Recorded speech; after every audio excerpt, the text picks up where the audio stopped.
আল্লাহর রাসূল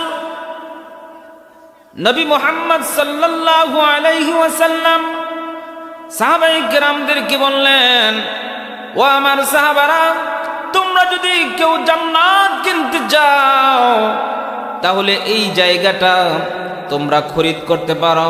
হযরত আবু বকর রাদিয়াল্লাহু তাআলা দাঁড়ায় গেলেন, ইয়া রাসূলুল্লাহ, ইয়া হাবিবাল্লাহ, আমি মক্কা থেকে হিজরত করার সময় সঙ্গে কিছু দিনার দিরহাম নিয়ে এসেছি রাসূল গো, আমি জায়গাটা কিনে দিতে চাই। নবীজি আমার অনুমতি দিলেন, ঠিক আছে তুমি জায়গাটা কিনে দাও। হযরত আবু বকর রাদিয়াল্লাহু তাআলা আনহু মসজিদে নববীর জায়গাটা কিনে দিলেন। নবী সাল্লাল্লাহু আলাইহি সাল্লাম বললেন, এই মসজিদ হযরত আবু বকর কিনে দিল, জায়গাটি কিনে দিল, কিয়ামত পর্যন্ত যতদিন এই মসজিদে মানুষ নামাজ আদায় করবে ততদিন পর্যন্ত আবু বকর কবরে শুয়ে শুয়ে সদকায়ে জারিয়ার সওয়াব পাবে। সুবহানাল্লাহ।